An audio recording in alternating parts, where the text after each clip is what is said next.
തിരുവനന്തപുരം ചാക്കയിൽ 2 വയസ്സുകാരിയെ തട്ടിക്കൊണ്ടുപോയി പീഡിപ്പിച്ച കേസിൽ പ്രതി ഹസൻകുട്ടിക്ക് 65 വർഷം തടവ്, 72,000 രൂപ പിഴയും ഒടുക്കണം. തിരുവനന്തപുരം പോക്സോ കോടതിയാണ് ശിക്ഷ വിധിച്ചത്. ഇതര സംസ്ഥാന തൊഴിലാളികളായ മാതാപിതാക്കൾക്കൊപ്പം റോഡരികിൽ കിടന്നുറങ്ങുമ്പോഴാണ് കുട്ടിയെ തട്ടിക്കൊണ്ടുപോയി പീഡിപ്പിച്ച ശേഷം പ്രതി ഉപേക്ഷിച്ച് കടന്നത്.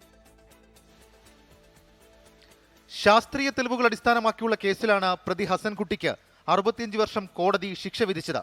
പോക്സോ വകുപ്പുകളിൽ മാത്രം 44 വർഷം തടവ് അനുഭവിക്കണം. 72,000 രൂപ പിഴത്തുകയിൽ 50,000 രൂപ അതിജീവിതയ്ക്കുള്ളതാണ്.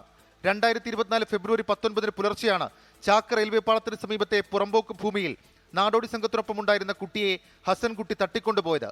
പീഡിപ്പിച്ച ശേഷം റെയിൽവേ ട്രാക്കിന് സമീപത്തെ പൊന്തക്കാട്ടിൽ ഉപേക്ഷിച്ചു. കുട്ടിയുടെ വൈദ്യപരിശോധനാ ഫലം പീഡനം സ്ഥിരീകരിച്ചതോടെ CCTVകൾ പരിശോധിച്ച് പ്രതി ഹസൻകുട്ടിയാണെന്ന് ഉറപ്പിച്ചു. സംഭവത്തിന് ശേഷം തമിഴ്നാട്ടിൽ ഉൾപ്പെടെ ഒളിവിൽ പോയ ഹസൻകുട്ടിയെ കൊല്ലത്ത് നിന്നുമാണ് പിടികൂടിയത്. പ്രതിയുടെ വസ്ത്രത്തിൽ നിന്ന് കുട്ടിയുടെ തലമുടി ശാസ്ത്രീയ പരിശോധനയിൽ കണ്ടെത്താനായതും കുട്ടിയെ പീഡനത്തിനിരയാക്കിയ സ്ഥലത്ത് നിന്നും ശേഖരിച്ച സാമ്പിളുകളും പ്രതിയുടെ വസ്ത്രത്തിൽ നിന്ന് ലഭിച്ച സാമ്പിളുകളും ഒന്നാണെന്ന് കണ്ടെത്തിയതും നിർണായകമായി.